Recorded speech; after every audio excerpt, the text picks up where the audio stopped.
నేను ముందు వచ్చినండ్రు. నేను ముందు వచ్చినండ్రా. అసలు ముందెవరు వచ్చినారు నేను చెప్పేదా? చెప్పు. నేను.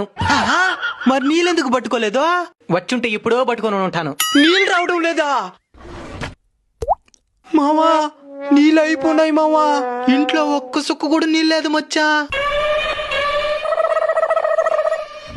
మచ్చా నీళ్ళకపోతా రారా. మా ఇంట్లో ఆల్రెడీ సగం బింది నీళ్ళు అట్నే ఉన్నాయి మామా. రాయ్ ఆ సగం మీద నీళ్ళు కింద పోసేచ్చే బిందెత్తుకొని రా. ఫుల్కు పట్టుకుందు. అవును ఇంతకీ నీళ్ళెందుకు అయిపోయినాయి? నిన్నెవడో నీళ్లు పట్టుకుని ట్యాప్ సరిగా క్లోజ్ చేయలేదంట. నీళ్ళన్నీ లీక్ అయిపోయినాయి.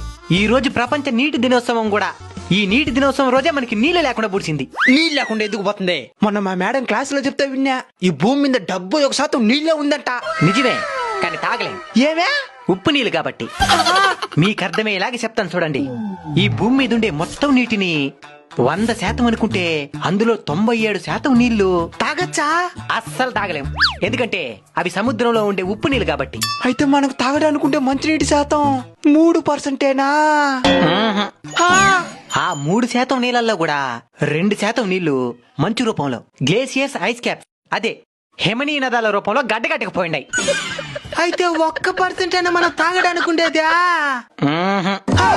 భూగర్భ జలం 0.62% నుంచి 0.76% ఉండాలి. ఇక బావులు, చెరువులు, సరస్సులు, నదులు వీటన్నిటిని కలుపుకుంటే మానవాళికి సులభంగా అందుబాటులో ఉండే మంచినీటి శాతం 0.01%. అవి కూడా సంవత్సరం తగ్గిపోతా ఉన్నాయి.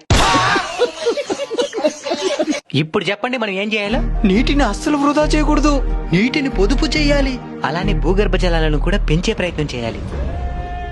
ఫ్రెండ్స్, మీ అందరికీ అర్థమైందనుకుంటున్నాను మనం ఎంతటి ప్రమాదంలో ఉన్నామో.